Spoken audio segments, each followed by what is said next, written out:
सतनाम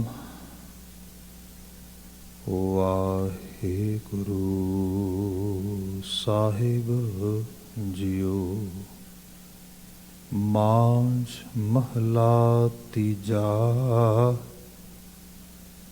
एका जोत जोत है शरीरा। शब्द दिखाए सतगुर पूरा। एका जोत जोत है शरीरा। शब्द दिखाए सतगुर पूरा। आपे फर्क की तोन कट अंतर। आपे बनत बनावणिया। हूँ वारी ज्यों वारी हर सच्चे के गुण गावणिया। बाज गुरु को सहज न पाए। गुरमुख सहज समावणिया रहा। तू आपे सो है आपे जग मोह है। तू आपे नदरी जगत परोवह। तू आपे दुख सुख देवह करते। गुरमुख हर देखावणिया। आपे करता करे कराए। आपे शब्द गुर मन वसाए। शब्दे उपजै अमृत बाणी। गुरमुख आख सुनावणिया। आपे करता आपे भुगता। बंधन तोड़े सदा है मुक्ता। सदा मुक्त आपे है सच्चा। आपे अलख लखावणिया। आपे माया आपे छाया। आपे मोह सब जगत उपाया। आपे गुणदाता गुण गावै। आपे आख सुनावणिया। आपे करे कराए आपे। आपे थाप उथापे आपे। तुझते बाहर कछु न होवै। तू आपे कारै लावणिया। आपे मारे आप जिवाए। आपे मेले मेल मिलाए। सेवा ते सदा सुख पाया। गुरमुख सहज समावणिया। आपे ऊंचा ऊंचो होई। जिसे आप विखाले सो वेखै कोई। नानक नाम वसै कट अंतर। आपे वेख विखालणिया। आपे ऊंचा ऊंचो होई।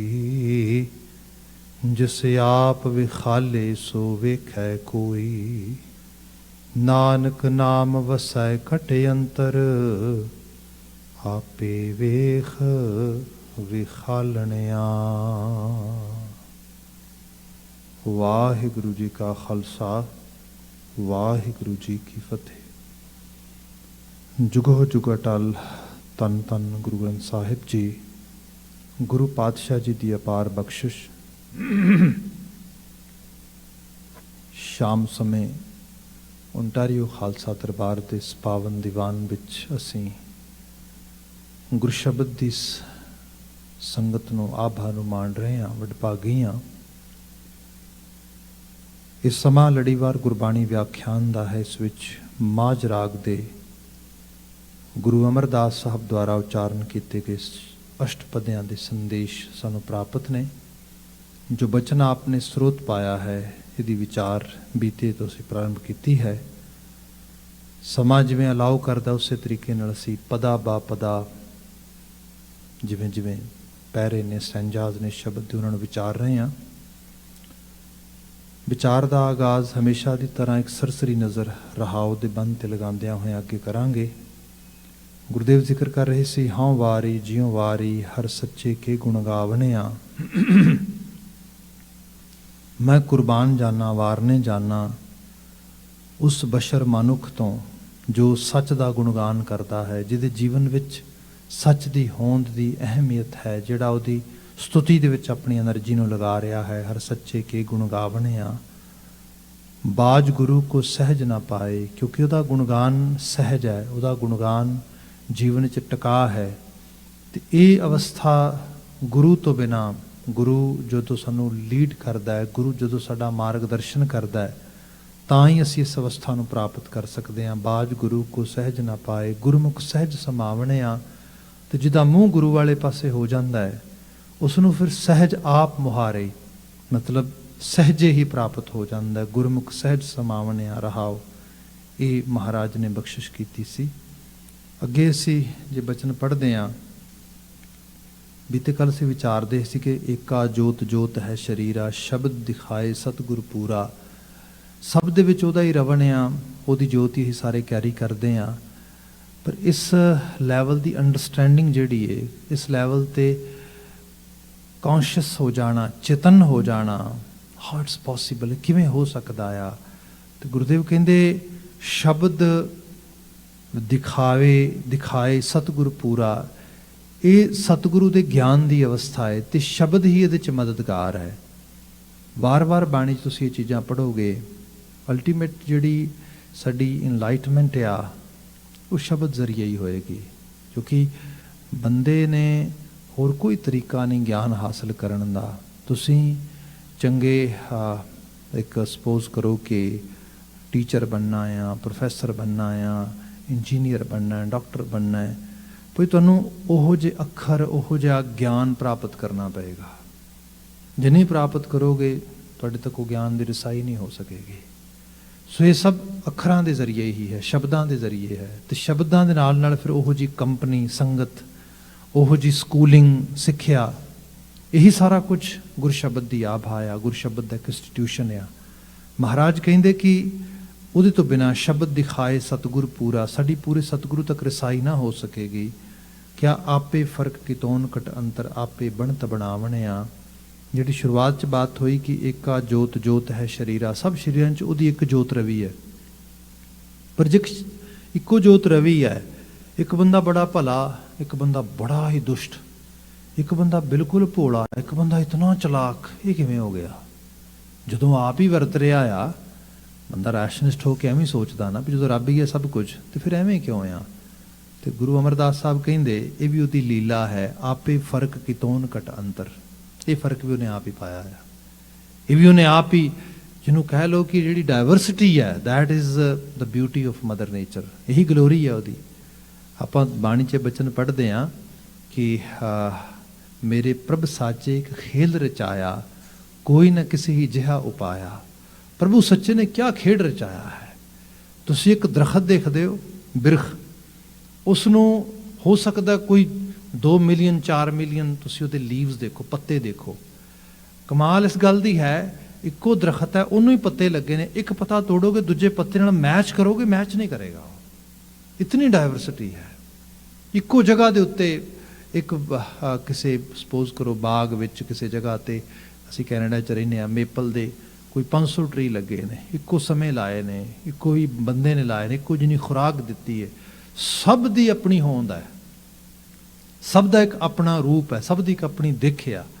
ਇਨ ਬਿਨ ਮਨੁੱਖਾਂ ਦੀ ਦੁਨੀਆ ਦੇ ਵਿੱਚ ਇਹ ਡਾਇਵਰਸਿਟੀ ਉਹਨੇ ਹੀ ਸਾਰੇ ਦੀ ਸਾਰੀ ਉਮਗਾਈ ਹੈ। ਤੇ ਬਾਬਾ ਗੁਰੂ ਅਮਰਦਾਸ ਸਾਹਿਬ ਬਿਆਨ ਕਰਦੇ, ਆਪੇ ਫਰਕ ਕਿਤੋਨ ਘਟ ਅੰਤਰ, ਆਪੇ ਬਣਤ ਬਣਾਵਣੇ ਆ। ਉਹ ਆਪ ਹੀ ਸਭ ਦੀਆਂ ਬਣਤਰਾਂ ਬਣਾ ਰਿਹਾ ਹੈ। ਸੋ ਇਹ ਵੀ ਹੈ ਕਿ ਜਦੋਂ ਬੰਦਾ ਸ਼ਬਦ ਦੇ ਅਹਿਸਾਸ ਵਿੱਚ ਗੁਣਗਾਨ ਦੇ ਲੈਵਲ 'ਤੇ ਜਾਂਦਾ ਹੈ, ਤਾਂ ਗੁਣਗਾਨ ਦਾ ਮਤਲਬ ਸਿਰਫ ਇੱਕ ਸਰਫਸ ਦੀ ਵਡਿਆਈ ਨਹੀਂ ਹੁੰਦੀ ਕਿ just we are looking at something and if something is gloriful for us, then we actually just doing praise. No, ਜਿਹੜੀ ਪ੍ਰੇਜ਼ ਦਾ ਮਾਇਨਾ ਇਹ ਹੈ ਕਿ ਸਭ ਕਾਸੇ ਦੇ ਵਿੱਚ ਉਹ ਆਪ ਰਵਣ ਕਰਕੇ ਬੈਠਾ ਆ। ਕਿਤੇ ਗੁਰਬਾਣੀ ਪੜ੍ਹ ਕੇ ਬੰਦਾ ਕਈ ਵਾਰੀ ਹੈਰਾਨ ਵੀ ਹੁੰਦਾ ਆ। ਮਹਾਰਾਜ ਚਲੋ ਇਹ ਹੈ, ਕਿਸੇ ਨੂੰ ਸੁੱਖ ਮਿਲਿਆ, ਕਿਸੇ ਨੂੰ ਵਡਿਆਈ ਮਿਲੀ, ਕਿਸੇ ਨੂੰ ਕੋਈ ਨੌਕਰੀ ਮਿਲੀ, ਕਿਸੇ ਨੂੰ ਕੋਈ ਪੈਸਾ ਮਿਲਿਆ, ਕੁਝ ਘਰ ਜੀ ਜੰਤ ਪੈਦਾ ਹੋ ਗਿਆ, ਚੰਗਾ ਕੋਈ ਔਲਾਦ ਪੈਦਾ ਹੋ ਗਈ, ਮਤਲਬ ਇਹ ਤਾਂ ਖੁਸ਼ੀ ਦੀ ਗੱਲ ਹੋਈ, ਚਲੋ ਤਾਂ ਰੱਬ ਦੀ ਦਾਤ ਮੰਨੇ ਬੰਦਾ। ਪਰ ਬਾਬਾ ਜੀ ਆਹ ਤੇ ਤੁਸੀਂ ਕਮਾਲ ਹੀ ਕਰ ਦਿੱਤੀ, ਕੇਤਿਆਂ ਦੁੱਖ ਭੂਖ ਸਦਮਾਰ, ਇਹ ਵੀ ਦਾਤ ਤੇਰੀ ਦਾਤਾਰ। ਆਹ ਕਿਵੇਂ ਹੋ ਗਿਆ? ਕਦੀ ਦੁੱਖ ਵੀ ਦਾਤ ਹੁੰਦੀ ਹੈ, ਕਦੀ ਭੁੱਖ ਵੀ ਦਾਤ ਹੁੰਦੀ ਹੈ, ਕਦੀ ਮਾਰ ਪਏ ਤੇ ਸਦਮਾਰ, ਸਦਾ ਹੀ ਕੁੱਟ ਪੈਂਦੀ ਰਹੇ, ਇਹ ਵੀ ਦਾਤ ਹੁੰਦੀ ਹੈ। ਬਾਬਾ ਜੀ ਕਮਾਲ ਹੈ। ਪਰ ਗੱਲ ਇਹ ਹੈ, ਹਰ ਚੀਜ਼ ਹੀ ਦਾਤ ਹੈ, ਇਹੀ ਡਾਇਵਰਸਿਟੀ ਹੈ।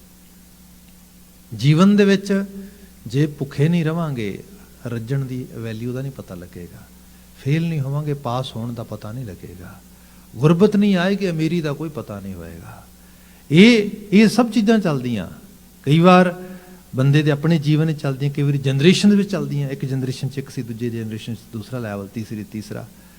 ਫਿਰ ਇਹ ਵੀ ਦੇਖਾਂਗੇ ਕਿ ਜਿਵੇਂ ਆਪਾਂ ਮਨੁੱਖਾਂ ਦੀ ਦੁਨੀਆ ਦੇ ਵਿੱਚ ਸਾਡੇ ਸਭ ਪ੍ਰਤਾਪ ਵਸਤਾਂ ਰਸਤਾ ਮਾਇਆ ਪਦਾਰਥ ਦਾ ਹੁੰਦਾ, ਅਸੀਂ ਇਹਨੂੰ ਹੀ ਆਪਣੀ ਦੁਨੀਆ ਮੰਨਦੇ ਹਾਂ। ਹਾਲਾਂਕਿ ਇਹ ਇੱਕ ਬਹੁਤ ਛੋਟੀ ਜਿਹੀ ਚੀਜ਼ ਹੈ, ਸਾਡੇ ਤੋਂ ਵੀ ਬਹੁਤ ਵੱਡਾ ਇੱਕ ਕ੍ਰੀਚਰ ਵਰਲਡ ਹੈ ਜਿਹੜਾ ਇਸ ਸਾਰੇ ਤੋਂ ਬਿਨਾਂ ਵੀ ਚੱਲਦਾ ਹੈ।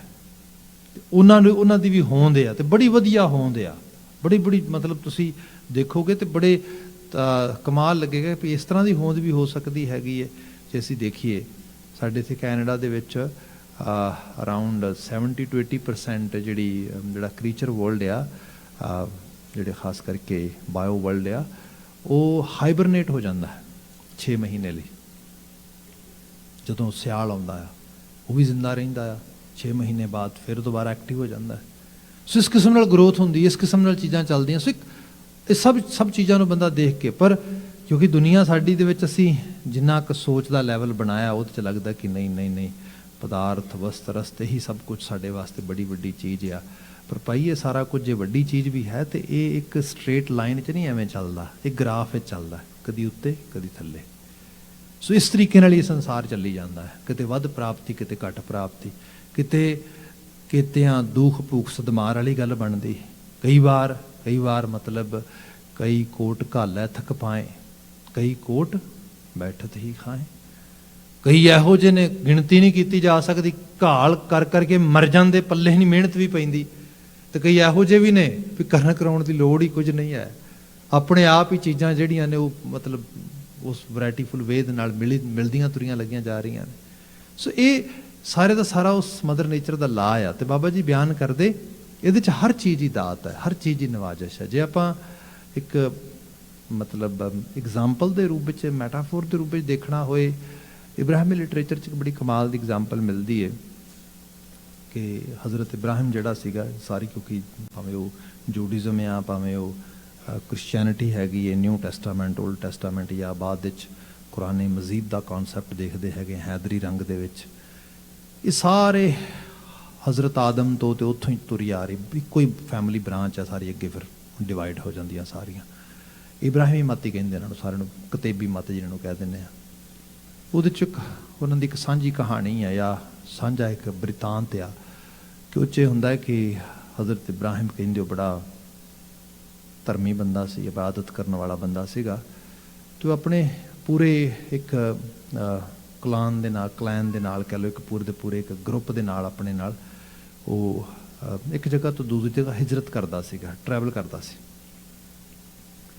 ਉਹ ਕਿਤੇ ਟਰੈਵਲ ਕਰਨ ਦੇ ਦੌਰਾਨ, ਕਿਉਂਕਿ ਅਰੇਬਿਕ ਜਿਹੜਾ ਮਿਡਲ ਈਸਟ ਦਾ ਏਰੀਆ ਹੈਗਾ, ਇੱਥੇ ਕਿੱਲਤ ਵੀ ਹੈ, ਪਾਣੀ ਦੀ ਵੀ ਕਿੱਲਤ ਹੈ, ਬੜੀ ਦੂਰ ਜਾ ਕੇ ਪਿੰਡ ਵਸੇ ਨੇ, ਜ਼ਿਆਦਾਤਰ ਉਜਾੜ ਆ। ਤੇ ਉਹ ਜਦੋਂ ਉਸ ਮਾਰੂਥਲ ਵਿੱਚੋਂ ਲੰਘਦੇ ਦੂਰ ਕਿਤੇ ਨਗਰ ਵਾਸਤੇ, ਤੇ ਉੱਥੇ ਮਤਲਬ ਸਵੇਰ ਦੇ ਤੁਰੇ ਨੇ, ਸ਼ਾਮ ਤੱਕ ਪਾਣੀ ਦੀਆਂ ਮਸ਼ਕਾਂ ਨੇ, ਪਾਣੀ ਪੀ ਰਹੇ ਨੇ, ਕੋਈ ਥੋੜ੍ਹਾ ਬਹੁਤੀ ਖੁਰਾਕ ਹੈ ਖਤਮ ਹੋ ਗਈ ਹੈ। ਅੱਗੇ ਕੋਈ ਨਗਰ ਆਉਂਦਾ, ਉਸ ਨਗਰ ਦੇ ਵਿੱਚ ਪੜਾਅ ਪਾਉਂਦੇ, ਸੋਚਦੇ ਵੀ ਇੱਥੋਂ ਕੋਈ ਫੂਡ ਵਗੈਰਾ ਮਿਲੇਗਾ ਤੇ ਫੂਡ ਖਾ ਲਵਾਂਗੇ ਤੇ ਫਿਰ ਅਗਲਾ ਸਫ਼ਰ ਸਵੇਰੇ ਪਾਵਾਂਗੇ। ਤੇ ਉਹ ਨਗਰ ਦੇ ਲੋਕ ਕਹਿੰਦੇ ਨੇ ਵੀ ਦੌੜ ਜਾਓ, ਖਬਰਦਾਰ ਜੇ ਤੁਸੀਂ ਇੱਥੇ ਬੈਠੇ ਕਿਤੇ ਤੇ ਭਜਾ ਦਿੰਦੇ ਉੱਥੋਂ। ਖੈਰ ਉਹਨਾਂ ਨੂੰ ਫਿਰ ਉੱਥੇ ਠਹਿਰਾ ਨਹੀਂ ਮਿਲਦਾ ਨਗਰ ਤੋਂ, ਫਿਰ ਉਹ ਅੱਗੇ ਤੁਰ ਪੈਂਦੇ। ਇਸ ਤਰ੍ਹਾਂ ਕਰਦਿਆਂ ਕੋਈ 2 ਦਿਨ ਬੀਤ ਗਏ। 2 ਦਿਨ ਐਵੇਂ ਲੰਘ ਗਏ ਕਿ ਕਿਤੇ ਕੋਈ ਪੜਾਅ ਨਹੀਂ ਮਿਲਿਆ, ਕਿਤੇ ਕੋਈ ਉਸ ਕਿਸਮ ਦੇ ਨਾਲ ਫਰੂਟ ਨਹੀਂ, ਕੋਈ ਫੂਡ ਨਹੀਂ ਮਿਲਿਆ ਖਾਣ ਵਾਸਤੇ। ਤੇ ਹੁਣ ਅਲਟੀਮੇਟਲੀ ਕੀ ਹੈ, ਪਾਣੀ ਦੇ ਸਿਰ ਤੇ ਗੁਜ਼ਾਰਾ ਕਰ ਰਹੇ, ਪਰ ਨਾਲ ਜਿਵੇਂ ਦਾ ਉਹਦਾ ਕਹਿੰਦੇ ਜੀਵਨ ਵਿਹਾਰ ਸੀਗਾ ਕਿ ਉਹ ਭਗਤੀ ਕਰਦੇ, ਇਬਾਦਤ ਕਰਦੇ, ਖੁਦਾ ਦੀ ਜਿਹੜੀ ਹੈ ਜ਼ਿਆਰਤ ਕਰਦੇ, ਧੰਨਵਾਦ ਕਰਦੇ। ਉਹਦਾ ਕਰਦਿਆਂ ਹੋਇਆਂ ਜਦੋਂ 2 ਦਿਨ ਲੰਘ ਗਏ ਤਾਂ ਸ਼ਾਮ ਹੋਈ। ਸ਼ਾਮ ਫਿਰ ਸੇਮ ਹਾਲਤ ਬਣੀ, ਕੋਈ ਕਿਤੋਂ ਫਰੂਟ ਨਹੀਂ, ਕੋਈ ਫੂਡ ਨਹੀਂ ਮਿਲਿਆ, ਕੋਈ ਖੁਰਾਕ ਨਹੀਂ ਮਿਲੀ। ਤੇ ਹੁਣ ਹਾਲਤ ਇਹ ਹੈ ਕਿ ਜਿਹੜੇ ਚੇਲੇ ਬਾਲਕੇ ਨੇ ਉਹਨਾਂ ਦੇ ਚਿਹਰੇ ਵੀ ਉਤਰ ਗਏ ਨੇ, ਉਦਾਸੀਨ ਨੇ ਉਹ ਸਾਰੇ। ਤੇ ਇਬਰਾਹਿਮ ਉਹਨਾਂ ਦੀ ਅਗਵਾਈ ਕਰਦਾ ਤੇ ਉਹਨਾਂ ਨੂੰ ਕਹਿੰਦਾ ਵੀ ਚਲੋ ਆਓ ਮੇਰੇ ਨਾਲ ਦੁਆ ਵਿੱਚ ਹੱਥ ਚੁੱਕੋ। ਤੇ ਦੁਆ ਵਿੱਚ ਹੱਥ ਚੁੱਕਦੇ, ਉਹ ਦੁਆ ਪੜ੍ਹਦਾ ਤੇ ਦੁਆ ਪੜ੍ਹਨ ਤੋਂ ਬਾਅਦ ਉਹਨਾਂ ਦੇ ਪਿੱਛੇ ਹੁੰਦਾ ਨਾ ਵੀ ਆਮੀਨ ਕਹਿੰਦੇ, ਫਿਰ ਉਹ ਬੋਸਾ ਲੈਂਦੇ ਸਿਰ ਤੇ, ਇਸ ਤਰੀਕੇ ਨਾਲ ਹੱਥ ਫੇਰਦੇ। ਤੇ ਉਹਨਾਂ ਨੂੰ ਕਹਿੰਦਾ ਕਿ ਹੁਣ ਸਾਰੇ ਮੇਰੇ ਪਿੱਛੇ ਕਹੋ ਕਿ ਯਾ ਖੁਦਾਇਆ, ਵੀ ਤੂੰ ਜੋ ਸਾਡੇ ਹਿੱਸੇ ਦੀ ਪ੍ਰਾਲਬਧ ਸੀ ਉਹ ਅੱਜ ਸਾਨੂੰ ਬਖਸ਼ਿਸ਼ ਕਰ ਦਿੱਤੀ, ਅਸੀਂ ਉਹਦੇ ਵਾਸਤੇ ਤੇਰਾ ਬੜਾ ਧੰਨਵਾਦ ਕਰਦੇ ਹਾਂ। ਸੋ ਇਸ ਕਰਕੇ ਖੁਦਾ ਆਮੀਨ। ਤੇ ਪਿੱਛੇ ਕੋਈ ਆਵਾਜ਼ ਨਹੀਂ ਆਉਂਦੀ। ਉਹ ਫਿਰ ਪਿੱਛੇ ਮੁੜ ਕੇ ਦੇਖਦਾ, ਕਹਿੰਦਾ ਤੁਸੀਂ ਸੁਣਿਆ ਨਹੀਂ, ਮੈਂ ਕਹਿ ਰਿਹਾ ਵੀ ਜੋ ਉਹ ਆਮੀਨ ਕਹਿੰਦਾ ਵੀ ਕਿਵੇਂ ਕਹਿ ਦਈਏ, ਹੱਦ ਹੋ ਗਈ। ਇਹ ਵੀ ਕੋਈ ਦੁਹਰਾਓ ਦੀ ਚੀਜ਼ ਆ। 2 ਦਿਨ ਹੋ ਗਏ ਭੁੱਖੇ ਤੇ ਆਮੀਨ ਕਹੀਏ ਵੀ ਦੁਬਾਰਾ ਫਿਰ ਮਿਲੇ ਤੇ ਗੱਲ ਠੀਕ ਨਹੀਂ ਹੈ। ਮਤਲਬ ਉਸ ਚੀਜ਼ ਨੂੰ ਦੁਬਾਰਾ ਅਸੀਂ ਕਿਵੇਂ, ਰੈਪੀਟੀਸ਼ਨ ਤੇ ਹੋਣੀ ਨਹੀਂ ਚਾਹੀਦੀ ਇਹਦੀ। ਅਸੀਂ ਤੇ ਕੋਈ ਮਿਲਿਆ ਤੇ ਕੁਝ ਵੀ ਨਹੀਂ, ਝੋਲੀ ਖਾਲੀ ਹੈ, ਦਾਮਨ ਖਾਲੀ ਹੈ। ਤਾਂ ਫਿਰ ਉਹ ਕਹਿੰਦਾ ਅੱਛਾ, ਕਹਿੰਦਾ ਤੁਸੀਂ ਐਵੇਂ ਕਿਵੇਂ ਕਹਿ ਸਕਦੇ ਹੋ ਝੋਲੀ ਖਾਲੀ ਹੈ, ਦਾਮਨ ਖਾਲੀ ਹੈ? ਕਹਿੰਦਾ ਝੋਲੀ ਦਾਮਨ ਤੇ ਛੱਡ, ਪੇਟ ਵੀ ਖਾਲੀ ਹੈ। ਮਤਲਬ 2 ਦਿਨਾਂ ਦੇ ਭੁੱਖੇ ਆ। ਉਹ ਕਹਿੰਦਾ ਫਿਰ ਉਹਨੂੰ ਕਹਿੰਦਾ ਗੱਲ ਇਹ ਹੈ ਵੀ ਕੋਈ ਗੱਲ ਨਹੀਂ, ਜੇ ਕੱਲ੍ਹ ਨੂੰ ਰਿਜ਼ਕ ਮੁਯੱਸਰ ਹੋਏਗਾ ਤਾਂ ਮਿਲ ਜਾਏਗਾ, ਇਹ ਤਾਂ ਕੋਈ ਬਹੁਤੀ ਦੂਰ ਨਹੀਂ ਗੱਲ ਹੈ। ਪਰ ਇਹ ਚੀਜ਼ ਚੇਤੇ ਰੱਖਿਆ ਜੇ ਕਿ ਜਿਹੜੀ 2 ਦਿਨ ਦੀ ਭੁੱਖ ਤੁਸੀਂ ਹੰਡਾਈ ਹੈ, ਇਹ ਵੀ ਇੱਕ ਬੜੀ ਵੱਡੀ ਨਵਾਜ਼ਿਸ਼ ਹੈ। ਭੁੱਖੇ ਰਹਿ ਕੇ ਪਤਾ ਲੱਗਦਾ ਹੈ ਭੁੱਖ ਕੀ ਹੁੰਦੀ ਤੇ ਭੁੱਖ ਦਾ ਦਰਦ ਕੀ ਹੁੰਦਾ ਹੈ। ਜਿਹੜਾ ਕਦੀ ਭੁੱਖਾ ਨਹੀਂ ਰਿਹਾ ਉਹਨੂੰ ਕੀ ਪਤਾ ਭੁੱਖੇ ਦਾ ਦਰਦ ਕੀ ਹੈ। ਜਦ ਦੁਨੀਆ ਪੱਧਰ ਤੇ ਦੇਖਾਂਗੇ ਨਾ, ਰਾਜਸੀ ਨਿਜ਼ਾਮਤ ਵਿੱਚ ਦੇਖੋ, ਪਾਲਿਸੀ ਮੇਕਰਸ ਨੂੰ ਦੇਖੋ, ਉਹਨਾਂ ਦੀਆਂ ਪਾਲਿਸੀਜ਼, ਉਹਨਾਂ ਦਾ ਰਾਜਸੀ ਜਿਹੜੀਆਂ ਖਾਸ ਕਰਕੇ ਉਹਨਾਂ ਦੇ ਸਾਰਾ ਦਾ ਸਾਰਾ ਸਿਸਟਮ ਆ, ਉਹ ਇੱਕ ਆਰਡੀਨਰੀ ਬੰਦੇ ਦੀਆਂ ਲੋੜਾਂ ਨੂੰ ਵੀ ਕਈ ਵਾਰੀ ਨਹੀਂ ਸਮਝ ਪਾਉਂਦਾ। ਉਹਦਾ ਕਾਰਨ ਨੂੰ ਪਤਾ ਹੀ ਨਹੀਂ ਕਿ ਉਹਨਾਂ ਦੇ ਦੁੱਖ ਕੀ ਨੇ, ਉਹਨਾਂ ਦੀ ਵੇਦਨ ਕੀ ਹੈ, ਪੀੜਾ ਕੀ ਹੈ ਉਹਨਾਂ ਦੀ। ਬਿਲਕੁਲ ਉਸ ਚੀਜ਼ ਤੋਂ ਟੁੱਟਿਆ ਹੋਇਆ ਇੱਕ ਸ਼ਖਸ ਉਹਨਾਂ ਦੇ ਬਾਬਤ ਸੋਚਦਾ ਤੇ ਉਹਨਾਂ ਦੇ ਬਾਬਤ ਕਾਨੂੰਨ ਬਣਾਉਂਦਾ ਹੈ ਉਹ ਸਭ ਰੂਪਾਂ ਦੇ ਵਿੱਚ। ਸਮਾਜ ਇਸ ਕਰਕੇ ਵੀ ਗਰਕ ਰਿਹਾ ਹੈ। ਜਿਹਨੂੰ ਹੋਰ ਸਰਲ ਕਰਕੇ ਜੇ ਐਗਜ਼ਾਮਪਲ ਰੂਪ ਵਿੱਚ ਬਿਆਨ ਕਰਨਾ ਹੋਏ ਤੇ ਜਿਹੜਾ ਲੂਇਸ 16 ਸੀ, ਲੂਇਸ ਰਾਜੇ ਨੂੰ ਕਹਿੰਦੇ ਫ੍ਰੈਂਚ ਵਿੱਚ, ਜਦੋਂ ਫਰਾਂਸ 'ਚ ਰੈਵੋਲੂਸ਼ਨ ਆਉਂਦਾ ਤੇ ਉਹਦੀ ਜਿਹੜੀ ਰਾਣੀ ਹੈ, ਬੇਗਮ ਹੈ, ਉਹ ਆਪਣੇ ਮਹਿਲ ਦੇ ਉੱਤੇ ਆਪਣੀ ਨੌਕਰਾਣੀ ਦੇ ਨਾਲ ਗੱਲਾਂ ਕਰਦੀ ਤੇ ਸਿਰ ਝੁਕਾ ਰਹੀ ਹੈ ਆਪਣਾ, ਜੋ ਉਹਨਾਂ ਦੇ ਕਿਤਾਬਚਿਆਂ 'ਚ ਬਾਅਦ 'ਚ ਪੜ੍ਹਨ 'ਚ ਮਿਲਦਾ। ਤੇ ਥੱਲੇ ਲੋਕ ਰੌਲਾ ਪਾ ਰਹੇ ਨੇ, ਰੈਵੋਲੂਸ਼ਨ ਵਾਸਤੇ ਲੋਕ ਚਾਰ ਚੁਫੇਰੇ ਜਿਹੜਾ ਹੈਗਾ ਆਵਾਜ਼ਾਂ ਬੁਲੰਦ ਕਰ ਰਹੇ ਨੇ। ਉਹ ਆਪਣੀ ਨੌਕਰਾਣੀ ਨੂੰ ਕੋਲ ਬੁਲਾ ਕੇ ਪੁੱਛਦੀ ਏ, ਕਹਿੰਦੀ ਏ ਇਹ ਲੋਕ ਕਿੰਨਾ ਯੈਲ ਕਿਉਂ ਕਰ ਰਹੇ ਨੇ, ਕਿਉਂ ਐਵੇਂ ਜ਼ਿਆਦਾ ਜਿਹੜਾ ਹੈਗਾ ਰੌਲਾ ਪਾ ਰਹੇ ਨੇ। ਉਹ ਕਹਿੰਦੀ ਵੀ ਰਾਣੀ ਗੱਲ ਇਹ ਹੈ, these people are crying for bread, ਇਹ ਨਾ ਰੋਟੀ ਵਾਸਤੇ ਰੌਲਾ ਪਾ ਰਹੇ ਨੇ, ਇਹ ਭੁੱਖੇ ਨੇ, ਰੋਟੀ ਮੰਗ ਰਹੇ ਨੇ। ਉਹ ਕਹਿੰਦੀ ਆਪਣੀ ਗੋਲੀ ਨੂੰ, ਕਹਿੰਦੀ ਲੈ ਰਹੇ ਨਾ ਉਹੀ ਜਿਹੜਾ ਹੈਗਾ ਅਨਪੜ੍ਹ ਤੇ ਗਰੀਬ ਲੋਕ, ਪਾਗਲ ਲੋਕ, ਇਹਨਾਂ ਨੂੰ ਇਹ ਨਹੀਂ ਪਤਾ ਵੀ ਰੋਟੀ ਵੀ ਖਾਣ ਵਾਲੀ ਕੋਈ ਚੀਜ਼ ਹੈ, ਜੇ ਮੰਗਣਾ ਤੇ ਸੇਬ ਮੰਗੋ। ਹੁਣ ਰਾਣੀ ਨੂੰ ਕੀ ਪਤਾ ਕਿ ਇਹਨਾਂ ਲੋਕਾਂ ਦਾ ਜੀਵਨ ਕੀ ਹੈ, ਦਰਦ ਕੀ ਹੈ, ਜਿਹਨੂੰ ਇਸ ਚੀਜ਼ ਦਾ ਅਹਿਸਾਸ ਹੀ ਨਹੀਂ। ਸਮਾਜ ਵਿੱਚ ਆਪ ਹੋਰ ਅਹਿਸਾਸ ਕਰੋ, ਜਿਵੇਂ ਅਸੀਂ ਆਪਣੀ ਸੈਕਿੰਡ ਜਨਰੇਸ਼ਨ ਇਹਨਾਂ ਮੁਲਕਾਂ 'ਚ ਦੇਖ ਰਹੇ ਹਾਂ, ਉਹਨਾਂ ਨੂੰ ਕੋਈ ਪਤਾ ਨਹੀਂ ਕਿ ਇੱਥੇ ਅਰਨਿੰਗ ਕਿੰਨੀ ਹਾਰਡ ਹੁੰਦੀ ਹੈ, ਇੱਥੇ ਜ਼ਿੰਦਗੀ ਕਿੰਨੀ ਹਾਰਡ ਆ। ਜਦੋਂ ਕਈ ਵਾਰੀ ਉਹ ਹੋਮਲੈਸ ਕਮਿਊਨਿਟੀ ਨੂੰ ਕਈ ਵਾਰ ਦੇਖਦੇ ਡਾਊਨਟਾਊਨ ਵਿੱਚ, ਹੋਰ ਜਗ੍ਹਾ ਦੇ ਉੱਤੇ, ਤੇ ਉਹਨਾਂ ਨੂੰ ਕਈ ਵਾਰੀ ਸਮਝ ਹੀ ਨਹੀਂ ਹੁੰਦੀ why these people are homeless.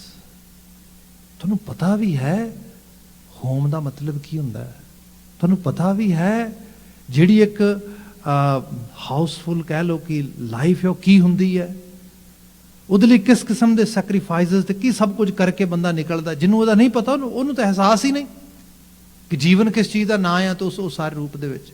ਪਰ ਅਲਟੀਮੇਟਲੀ ਹੋਇਆ ਇਹ ਕਿ ਉਹ ਬਣਿਆ ਬਣਾਇਆ ਸਾਰਾ ਸੰਸਾਰ ਚੱਲੀ ਜਾਂਦਾ ਆ। ਤੇ ਮੈਂ ਤੇ ਬਹੁਤ ਸਾਰੇ ਐਸੇ ਮੇਰੇ ਆਪਣੇ ਜਾਣਨ ਵਾਲੇ ਬੱਚੇ ਨੇ ਜਿਨ੍ਹਾਂ ਨੂੰ ਕਈ ਵਾਰੀ ਮੈਂ ਪੜ੍ਹਾਉਂਦਾ ਵੀ ਰਿਹਾ ਵਾਂ, ਤੇ ਅਰਾਊਂਡ ਪੜ੍ਹ ਲਿਖ ਗਏ, ਮਾਂ ਬਾਪ ਨੇ ਐਫਰਟ ਪਾਈ, ਕੁਝ ਇਹੋ ਜਿਹੇ ਜਿਹੜਾ ਹੈਗਾ ਫੰਡਸ ਰਿਜ਼ਰਵ ਕਰਕੇ ਰੱਖੇ, ਯੂਨੀਵਰਸਿਟੀਜ਼ ਚਲੇ ਗਏ, ਕੁਝ ਸਪੋਰਟ ਮਿਲ ਗਈ, ਯੂਨੀਵਰਸਿਟੀਜ਼ ਰਨ ਹੋ ਗਈਆਂ, ਮੁੜ ਕੇ ਜੌਬਸ ਮਿਲ ਗਈਆਂ, ਅਰਾਊਂਡ ਲੱਖ ਡਾਲਰ ਦੀ ਅਰਨਿੰਗ ਹੋ ਰਹੀ ਹੈ। ਤੇ ਜੇ ਉਹਨਾਂ ਨੂੰ ਦੇਖਿਆ ਜਾਏ ਕਿ ਉਹਨਾਂ ਦੇ ਅਕਾਊਂਟ ਵਿੱਚ ਕੁਝ ਹੋਏਗਾ ਜਾਂ ਉਹ ਕੱਲ੍ਹ ਨੂੰ ਕੁਝ ਖਰੀਦੋ ਫਰੋਖਤ ਕਰ ਲੈਣਗੇ, ਤੇ ਮਾਂ ਬਾਪ ਨਾਲ ਗੱਲ ਕਰੀਏ, ਕਹਿੰਦੇ forget about it. Bhai Sahib ਗੱਲ ਇਹ ਹੈ, ਸਾਨੂੰ ਨਹੀਂ ਲੱਗਦਾ ਵੀ ਇਹ ਕੱਲ੍ਹ ਨੂੰ ਕੋਈ ਛੋਟੀ ਜਿਹੀ ਅਪਾਰਟਮੈਂਟ ਵੀ ਖਰੀਦ ਸਕਣਗੇ। ਕੀ ਹੋਇਆ? ਕਿਉਂਕਿ ਇਹਨਾਂ ਨੂੰ ਪਤਾ ਹੀ ਨਹੀਂ ਇਹਦੀ ਵੈਲਿਊ ਕੀ ਹੈ, ਇਹਨਾਂ ਨੂੰ ਪਤਾ ਹੀ ਨਹੀਂ ਇਹ ਸਾਰਾ। ਇਹਦਾ ਮਤਲਬ ਇਹ ਹੈ ਕਿ ਉਸ ਦੁੱਖ, ਤਕਲੀਫ, ਤੰਗੀ, ਤੁਰਸੀ ਵਿੱਚੋਂ ਜਿਹੜੀ ਸਿੱਖਿਆ ਮਿਲਣੀ ਸੀ ਉਹ ਨਹੀਂ ਮਿਲੀ। ਇਸ ਤਰ੍ਹਾਂ ਵੀ ਜਾਣੋ ਜੀਵਨ ਦੇ ਵਿੱਚ, ਮੈਂ ਪਹਿਲਾਂ ਬੇਨਤੀ ਕੀਤੀ ਕਿ ਇਹ ਜਿਹੜਾ ਰੰਗ ਹੈ ਕੁਦਰਤ ਦਾ, ਜਿਹਦੇ 'ਚ ਅਸੀਂ ਕਿਤੇ ਬਹੁਤ ਵੱਧ ਦੇਖਦੇ ਹਾਂ, ਕਿਤੇ ਬਹੁਤ ਘੱਟ ਦੇਖਦੇ ਹਾਂ, ਕਿਤੇ ਗੁਰਬਤ ਦੇਖਦੇ ਹਾਂ, ਕਿਤੇ ਅਮੀਰੀ ਦੇਖਦੇ ਹਾਂ, ਤੇ ਫਿਰ ਵਿਹਾਰਕ ਤੌਰ ਤੇ ਲੋਕਾਂ 'ਚ ਫਰਕ ਦੇਖਦੇ ਆ। ਇਹ ਡਾਈਵਰਸਿਟੀ ਹੈ, ਇਹ ਮਦਰ ਨੇਚਰ ਨੇ ਇਸ ਤਰ੍ਹਾਂ ਉਤਪੰਨ ਕੀਤੀ ਹੈ। ਕਿਤੇ ਗ੍ਰਾਫ ਇੱਕਦਮ ਚੜ੍ਹਦਾ, ਕਿਤੇ ਫਿਰ ਡਿੱਗਦਾ, ਕਿਤੇ ਫਿਰ ਚੜ੍ਹਦਾ। ਸੋ ਇਹ ਸਰੂਪ ਸਾਰੇ ਨੂੰ ਮਹਾਰਾਜ ਨੇ ਬਿਆਨ ਕੀਤਾ ਕਿ ਇਹ ਸਭ ਦੇ ਵਿੱਚ ਆਪੇ ਫਰਕ ਕਿਤੋਂ ਘਟ ਅੰਤਰ। ਉਹਨੇ ਫਰਕ ਕੀਤਾ ਆ ਸਾਰਾ ਦਾ ਸਾਰਾ। ਜੇ ਇਹਨੂੰ ਹੋਰ ਸਰਲ ਐਗਜ਼ਾਮਪਲ 'ਚ ਲਿਆਣਾ ਹੋਏ ਤੇ ਮੈਨੂੰ ਯਾਦ ਆ ਪ੍ਰੇਰੀਜ਼ ਦੇ ਵਿੱਚ ਮੈਂ ਕੁਝ ਹੀ ਸਮਾਂ ਪਹਿਲਾਂ ਸੀਗਾ ਤੇ ਉੱਥੇ ਇੱਕ ਫੈਮਿਲੀ 'ਚ ਬੈਠੇ ਸੀ, ਗੱਲਾਂ ਬਾਤਾਂ ਕਰਦੇ ਆ ਤੇ ਉਹ ਕਹਿੰਦੇ ਭਾਈ ਸਾਹਿਬ ਤੁਸੀਂ ਆਏ ਹੋ, thank you very much, but our youngsters have some questions for you, please answer them. ਮੈਂ ਕਿਹਾ ਜੀ ਕੋਈ ਨਹੀਂ, ਟਰਾਈ ਕਰ ਸਕਦੇ ਹਾਂ ਆਪਾਂ। ਬਾਕੀ ਇਹ ਕਿਹੜਾ ਮੈਂ ਕਿਹੜਾ ਕੋਈ ਬਹੁਤ ਐਕਸਪਰਟ ਆ। ਉਹ ਕਹਿੰਦੇ ਨਹੀਂ ਜੀ ਗੱਲ ਇਸ ਕਿਸਮ ਦੀ ਹੈ ਜਿਹੜੀ ਧਰਮ ਬਾਰੇ ਵੀ ਰਿਲੇਟਡ ਹੈ, ਜ਼ਿੰਦਗੀ ਬਾਰੇ ਵੀ ਰਿਲੇਟਡ ਆ। ਠੀਕ ਹੈ, ਉਹ ਬੱਚਾ ਨਵਾਂ ਲਾ ਸਕੂਲ ਤੋਂ ਨਿਕਲਿਆ, ਕਰਾਊਨ ਦੇ ਵਿੱਚ ਜਾ ਕੇ ਉਹਨੂੰ ਜੌਬ ਮਿਲ ਗਈ ਤੇ ਉੱਥੇ ਜਿਹੜਾ ਇਹਨਾਂ ਨੇ ਲੀਗਲ ਕਲੀਨਿਕਸ ਰੱਖੇ ਹੁੰਦੇ ਨੇ ਜਿਨ੍ਹਾਂ ਲੋਕਾਂ ਦੇ ਕੋਲ ਜਿਹੜੇ ਲਾਇਰ ਹਾਇਰ ਨਹੀਂ ਕਰ ਸਕਦੇ, ਜਿਨ੍ਹਾਂ ਦੇ ਕੋਲ ਕੋਈ ਲੀਗਲ ਫੀਸ ਦੇਣ ਵਾਸਤੇ ਨਹੀਂ ਹੈ, ਉਹਨਾਂ ਨੂੰ ਲੀਗਲ ਏਡ ਪ੍ਰੋਵਾਈਡ ਕਰਦੇ ਹੋ। ਉਸ ਜਗ੍ਹਾ ਦੇ ਉੱਤੇ ਉਹਦੀ ਡਿਊਟੀ ਲਗਾਈ ਤੇ ਉਹ ਕੇਸਿਸ ਅਸੈਸ ਕਰਕੇ ਤੇ ਉਹਨਾਂ ਨੂੰ ਵੱਖਰੇ ਤਰੀਕੇ ਦੇ ਨਾਲ ਉਹ ਫੰਡਸ ਜਿਹੜੇ ਨੇ ਮੁਹੱਈਆ ਕਰਾਉਂਦਾ। ਤੇ ਉਹ ਗੱਲਬਾਤ ਕਰਦਾ, ਕਹਿੰਦਾ ਵੀ ਮੈਂ ਅੱਜ ਤੱਕ ਆਪਣੇ ਮੰਮੀ ਡੈਡੀ ਤੋਂ ਇਹ ਸੁਣਿਆ ਕਿ ਗੋਡ ਸਭ ਕੁਝ ਕਰਦਾ ਹੈ, ਰੱਬ ਕਰਨ ਵਾਲਾ ਹੈ, ਰੱਬ ਹੀ ਹੈ ਸਭ ਦਾ। ਤੇ ਕਹਿੰਦਾ ਵੀ ਮੈਂ ਥੋੜਾ ਮੰਨਦਾ ਵੀ ਸੀ ਰੱਬ ਹੈ ਤੇ ਰੱਬ ਨੇ ਸਾਰਿਆਂ ਨੂੰ ਬਣਾਇਆ, ਸਭ ਨੂੰ ਰੱਬ ਬਖਸ਼ਦਾ ਹੈ, ਰੱਬ ਦਿੰਦਾ ਹੈਗਾ, but now I can only swear toward the God, nothing else. ਮੈਂ ਕੀ ਹੋਇਆ? ਕਹਿਣ ਲੱਗਾ ਹੋਣਾ ਕੀ ਹੈ? ਕਹਿੰਦਾ ਕਮਾਲ ਹੈ, ਜੋ ਰੱਬ ਹੈ ਤੇ ਬੜਾ ਹੀ, ਮੈਂ ਵਰਡ ਨਹੀਂ ਯੂਜ਼ ਕਰ ਸਕਦਾ ਜਿਹੜਾ ਉਹਨੇ ਵਰਡ ਯੂਜ਼ ਕੀਤਾ ਵਿਦ ਐਸ ਐਕਚੁਅਲੀ। ਮੈਂ ਕਿਉਂ ਕੀ ਹੋਇਆ? ਕਹਿੰਦਾ ਕਮਾਲ ਹੋ ਗਈ। ਮੈਂ ਉੱਥੇ ਦੇਖਦਾ ਲੋਕਾਂ ਨੂੰ ਇਹ ਦੇਖਦਾ ਕਿ ਉਹ ਵਿਚਾਰੇ ਕਿਸੇ ਕੋਈ ਨਸ਼ੇ 'ਚ ਲੱਗਾ ਆ, ਕਿਸੇ ਦੀ ਬੜੀ ਡਿਸਟਰਬ ਫੈਮਿਲੀ 'ਚੋਂ ਕੋਈ ਆਇਆ ਆ, ਮਾਂ-ਬਾਪ ਦਾ ਛੋਟੀ ਉਮਰੇ ਡਾਈਵੋਰਸ ਹੋ ਗਿਆ, ਮਾਂ-ਬਾਪ ਦੂਰ ਚਲੇ ਗਏ, ਫੋਸਟਰ ਕੇਅਰ ਵਿੱਚ ਰਿਹਾ, ਉੱਥੇ ਜਿਹੜਾ ਹੈਗਾ ਇਹੋ ਜਿਹੀ ਕੰਪਨੀ ਮਿਲ ਗਈ, ਹੁਣ ਉਹਨੂੰ ਐਡਿਕਸ਼ਨ ਦੀ ਪ੍ਰੋਬਲਮ ਆ ਗਈ, ਹੁਣ ਉਹ ਵਿਚਾਰਾ ਧੱਕੇ ਖਾ ਰਿਹਾ, ਉਹ ਸਾਰਾ ਸਿਸਟਮ ਵੀ ਉਹਨੂੰ ਜਿਹੜਾ ਆ ਅਬਿਊਜ਼ ਕਰ ਰਿਹਾ, ਲੋਕ ਵੀ ਅਬਿਊਜ਼ ਕਰ ਰਹੇ ਨੇ, ਉਹ ਆਪ ਵੀ ਆਪਣੇ ਆਪ ਬਾਰੇ। ਕਿੱਥੇ ਆ ਰੱਬ ਤੁਹਾਡਾ? ਮੈਂ ਤੁਹਾਨੂੰ ਇਹ ਪੁੱਛਦਾ, ਰੱਬ ਕਿੱਥੇ ਹੈ? ਉਹਨੂੰ ਨਹੀਂ ਵੇਖਦਾ ਅਨਜਸਟਿਸ ਹੋ ਰਿਹਾ, ਉਹਨੂੰ ਨਹੀਂ ਦਿਖ ਰਿਹਾ ਸਾਰਾ ਕੁਝ ਵਾਪਰ ਰਿਹਾ ਹੈਗਾ।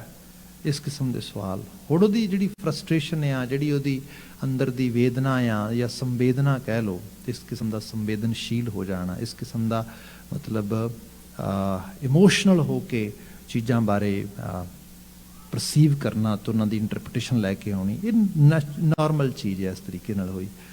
ਇਹ ਗੱਲ ਇਹ ਹੈ ਕਿ ਆਪਾਂ ਇਹਨੂੰ ਬੇਸਿਕਸ 'ਚ ਲੈ ਕੇ ਜਾਂਦੇ ਹਾਂ। ਬੇਸਿਕਸ ਦੇ ਵਿੱਚ ਇਹ ਹੈ ਕਿ ਅਸੀਂ ਸਾਰੇ ਹੈਗੇ ਆ ਮਿੱਟੀ, ਧਰਤੀ ਦੀ ਸਰਫਸ ਦੇ ਉੱਤੇ ਅਸੀਂ ਮਿੱਟੀ ਆ ਸਾਰੇ, ਮਿੱਟੀ ਦੀ ਚਮੜੀ ਬਣੀ, ਮਿੱਟੀ ਦੇ ਸਭ ਕੁਛ ਹੈ। ਤੇ ਮਿੱਟੀ ਦੇ ਬਾਬਤ ਇਹ ਹੈ ਕਿ ਇੱਕ ਮਿੱਟੀ ਉਹ ਹੁੰਦੀ ਹੈ ਜਿਸ ਨੂੰ ਅਸੀਂ ਬਹੁਤ ਮਤਲਬ ਕਹਿ ਲਓ ਕਿ ਉਹਦੇ ਕੋਲੋਂ ਦੀ ਲੰਘਣਾ ਵੀ ਪਸੰਦ ਨਹੀਂ ਕਰਦੇ। ਜਿਵੇਂ ਮੈਨਿਊਰ ਆ, ਗੋਇਆ, ਰੂੜੀ, ਸਾਰੀ ਗਾਰਬੇਜ ਪਿਆ ਆ। ਇਹ ਤੁਹਾਡੇ ਮੇਰੇ ਵਾਸਤੇ ਇਹ ਹੈਗਾ ਕਿ ਇਹ ਗਾਰਬੇਜ ਆ, ਇਹ ਗੋਇਆ ਆ, ਬਦਬੂ ਮਾਰਦਾ ਇਸ ਰੂਪ ਦੇ ਵਿੱਚ। ਪਰ ਜਿਹੜਾ ਬੰਦਾ ਮਿੱਟੀ ਦੇ ਇਸ ਇਕੋਲੋਜੀਕਲ ਸਿਸਟਮ ਨੂੰ ਸਮਝਦਾ ਆ, ਜਿਹੜਾ ਉਹਦੀ ਵੈਲਿਊ ਨੂੰ ਸਮਝਦਾ ਆ, ਉਹਦੀ ਫਰਟੀਲਿਟੀ ਨੂੰ ਸਮਝਦਾ ਆ, ਉਹਦੇ ਲਈ ਉਹ ਟੌਪ ਸੋਇਲ ਆ, ਉਹਦੀ ਬੈਸਟ ਸੋਇਲ ਆ। ਉਹਨੂੰ ਪਤਾ ਹੈ ਕਿ ਬਸ ਇਹਦੇ 'ਚ ਨਾ ਕੋਈ ਬੀਜ ਬੀਜਣ ਦੀ ਲੋੜ ਆ, ਬਸ ਦੈਨ ਦੇਖਿਓ ਤੁਸੀਂ, ਇਹ ਨਿਰਾ ਮੈਨਿਊਰ ਹੀ ਆ। ਇਹਦੇ 'ਚ ਕੋਈ ਬਸ ਬੀਜ ਇੱਕ ਵਾਰੀ ਬੀਜਿਆ ਨਹੀਂਗਾ ਤੇ ਹੋਰ ਕੋਈ ਮਿੱਟੀ ਜਿਹਦੇ 'ਚ ਕੋਈ ਸੜਾਂਦ ਨਹੀਂ, ਕੋਈ ਬਦਬੂ ਨਹੀਂ, ਕੋਈ ਕੁਛ ਨਹੀਂ, ਬੜੀ ਸਾਫ਼ ਡਾਢੀ ਪੱਥਰ ਵਰਗੀ ਮਿੱਟੀ, ਉਹ ਤੇ ਤੁਰੋ ਵੀ ਉਹ ਪੈਰ ਨੂੰ ਵੀ ਮਾੜੀ ਜਿਹੀ ਨਹੀਂ ਲੱਗਦੀ। ਉਹਦੇ ਨਾਲੋਂ ਇਸ ਮਿੱਟੀ ਦੀ ਵੈਲਿਊ ਕਿਤੇ ਵੱਧ ਆ, ਪਰ ਉਹਦੇ 'ਚ ਸਿਰਫ ਬੀਜ ਬੀਜਣ ਦੀ ਲੋੜ ਆ। ਐਕਚੁਅਲੀ ਜਿਸ ਸਟਰਗਲ 'ਚੋਂ ਲੋਕ ਲੰਘ ਰਹੇ ਨੇ, ਸਭ ਚੀਜ਼ਾਂ ਹੋ ਰਹੀਆਂ ਨੇ, ਤੈਨੂੰ ਲੱਗਦਾ ਹੈ ਇਹ ਬੜਾ ਵੱਡਾ ਅਭਿਸ਼ਾਪ ਹੈ, ਇਹ ਬੜਾ ਵੱਡਾ ਇਹ ਮਤਲਬ ਨੁਕਸਾਨ ਆ। ਜੇ ਤੁਸੀਂ ਥੋੜਾ ਜਿਹਾ ਇਹਨੂੰ ਤਰੀਕੇ ਨਾਲ ਦੇਖੋਗੇ ਤੇ ਬਸ ਇਹ ਮੈਨਿਊਰ ਹੀ ਇਸ ਉਹਦਾ, ਬੀਜ ਬੀਜਣ ਦੀ ਲੋੜ ਹੈ। ਇਹਨਾਂ ਲੋਕਾਂ ਦੇ ਵਿੱਚੋਂ ਹੀ ਵੱਡੇ ਵੱਡੇ ਆਰਟਿਸਟ ਨਿਕਲਦੇ ਨੇ, ਇਹਨਾਂ ਲੋਕਾਂ ਦੇ ਵਿੱਚੋਂ ਹੀ ਵੱਡੇ ਵੱਡੇ ਰਾਈਟਰਸ ਨਿਕਲਦੇ ਨੇ, ਇਹਨਾਂ ਲੋਕਾਂ ਦੇ ਵਿੱਚੋਂ ਬਹੁਤ ਕੁਝ ਨਿਕਲਦਾ, ਕਿਉਂਕਿ ਇਹ ਮਿੱਟੀ ਦੀ ਇਹੀ ਕਰਤਾਰ ਦੀ ਬਖਸ਼ਿਸ਼ ਆ। ਕਈ ਵਾਰੀ ਸਾਨੂੰ ਲੱਗਦਾ ਵੀ ਇਹ ਹੋ ਕੀ ਰਿਹਾ ਆ। ਆਪਾਂ ਜਿਹਨੂੰ ਹੋਰ ਸਰਲ ਕਰਕੇ ਦੇਖੀਏ, ਜਿੱਥੇ ਲਗਾਤਾਰ ਹਜ਼ਾਰਾਂ ਸਾਲ ਦਰਿਆ ਵਗਦੇ ਨੇ, ਫਿਰ ਉਹ ਦਰਿਆ ਮਿੱਟੀ ਛੱਡ ਜਾਂਦੇ ਨੇ, ਜਿਵੇਂ ਪੰਜਾਬ ਨੂੰ ਫਰਟਾਈਲ ਸੋਇਲ ਕਹਿੰਦੇ ਹਾਂ ਅਸੀਂ, ਜਾਂ ਪੰਜਾਬ ਦੇ ਹੋਰ ਰੂਪ ਨੂੰ ਦੇਖੋਗੇ, ਇੱਥੇ ਇੰਨੇ ਸਾਲ ਪਾਣੀ ਵਗਿਆ, ਹੁਣ ਤਾਂ ਖੈਰ ਪਾਣੀ ਵਗਦੇ ਨਹੀਂ, ਪਾਣੀ ਬੰਦ ਕਰਤਾ, ਪਰ ਉਸ ਵਗੇ ਹੋਏ ਪਾਣੀ ਦਾ ਹੀ ਅਸਰਾਰ ਹੈ ਜਿਹੜਾ ਸਭ ਤੋਂ ਵੱਡਾ ਜ਼ਖੀਰਾ, ਬੇਸ਼ਕੀਮਤੀ ਪਾਣੀ ਉਸ ਧਰਤੀ ਦੀ ਪੋਕਟ ਵਿੱਚ ਪਿਆ, ਜਿਹਨੂੰ ਕੱਢ ਕੱਢ ਕੇ ਹੀ ਯੂਜ਼ ਕਰ ਰਹੇ ਹਾਂ ਲਗਾਤਾਰ। ਜਦੋਂ ਕਿਤੇ ਇੱਥੇ ਨਰੋਲ ਪਾਣੀ ਵਗਦਾ ਸੀ, ਲਗਾਤਾਰ ਪਾਣੀ ਹੀ ਪਾਣੀ ਚੱਲਦਾ ਹੁੰਦਾ ਸੀਗਾ, ਜੋ ਕਿਤੇ ਉਦੋਂ ਬੰਦਾ ਲੰਘਦਾ ਹੋਏਗਾ ਉਹ ਕਹਿੰਦਾ ਹੋਏਗਾ ਦੱਸ ਇਹਦੀ ਵੀ ਕਿੱਡੀ ਮਾੜੀ ਕਿਸਮਤ ਆ, ਇਹਦੇ ਨਾਲੋਂ ਪਰਾਂ ਰਾਜਸਥਾਨ ਦਾ ਇਲਾਕਾ ਜਿਹੜਾ ਉਹ ਕਿੱਡਾ ਵਧੀਆ ਆ, ਉਹ ਇਹਦੇ ਉਸ ਲੈਵਲ 'ਤੇ ਉੱਥੇ ਫਸਲਾਂ ਹੋ ਸਕਦੀਆਂ ਨੇ, ਉੱਥੇ ਸਭ ਕੁਝ ਹੋ ਸਕਦਾ। ਵਕਤ ਪਾ ਕੇ ਪਤਾ ਲੱਗਾ ਇਹਦੀ ਕਿਸਮਤ ਦੇ ਭਾਗ ਜਾਗੇ। ਇਹ ਕਰਤਾਰੀ ਖੇਡ ਹੈ, ਇਹਦੇ 'ਚ ਕੁਦਰਤ ਨੇ ਇੱਕ ਇਸ ਕਿਸਮ ਦੀ ਜਿਹੜੀ ਹੈ ਇੱਕ ਜਿਹੜਾ ਕਹਿ ਲਓ ਹੁਕਮ ਉਹਦਾ ਚੱਲਦਾ।